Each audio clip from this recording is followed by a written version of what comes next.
مجھے تو یہ سمجھ نہیں آیا کہ ایک دم سے اتنا میٹھا میٹھی باتیں کرتے کرتے یہ غصے میں کیوں آ گئی ہے؟ کیا واقعی حکومت صرف ان کو وہ ہوتا نا کہ ٹائم گزارے یا ان کو لٹکا کے رکھا ہوا ہے؟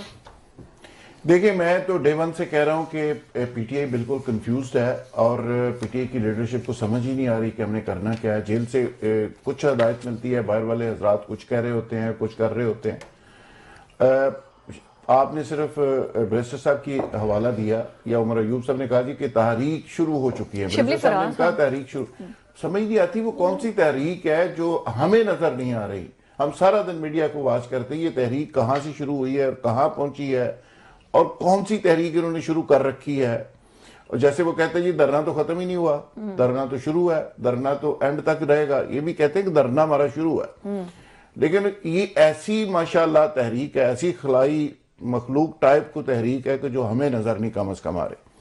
دوسرا یہ کہ ان کے جو حضرات شیر افضل مروت صاحب کو کبھی میں ہمیشہ کہتا ہوں کہ ان کے منہ سے بھی آگ نکلتی تھی، وہ کسی کو معافی نہیں کرتے ہوتے تھے. سب چور، سب ڈاکو چھوڑیں گے نہیں، یہ کر دیں گے وہ کر دیں گے. انہوں نے عفنان اللہ خان صاحب جن کو انہوں نے ایک شو کے دوران بقول ان کے کہ جو انہوں نے مارا تھا، حالانکہ ماری کھائی تھی، ان کو معاف کر دیا ہے، ان سے جفی ڈالی ہے جا کے ان کے باقاعدہ طور پہ. اور کہتے ہیں جی آذربائیجان ہم کٹھے ہوئے تھے تو وہاں سے میں نے سوچا کہ معافی دے دینی چاہیے. یعنی بڑی انہونیاں ہو رہی ہیں.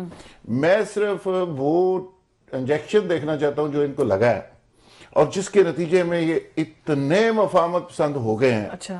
اور کہاں سے کون سا شربت، کون سا سیرپ، کون سا ان کو ایسی کوئی گولی کھلائی گئی ہے کہ جس کے بعد اتنے مفاہمتی یہ ہو.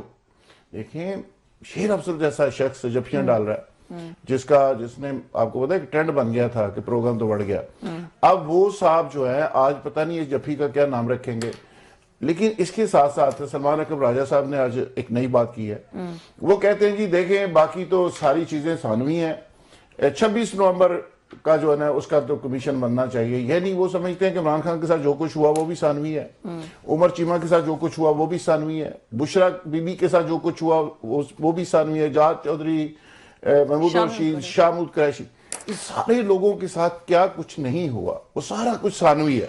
یہ لفظ انہوں نے بولا کہ وہ ثانوی ہے، چھوڑ دیں ان کو، صرف 26 نومبر کی بات کریں.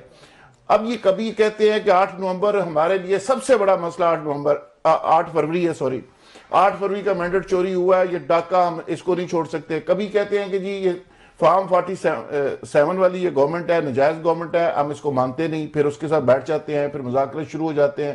اب پریشان ہے کہ یہ مذاکرات رکنے نہیں چاہیے، آگے بڑھنے چاہیے. یعنی گورنمنٹ پیچھے ہٹ رہی ہے، یہ تابلے ہوئے بیٹھے ہیں.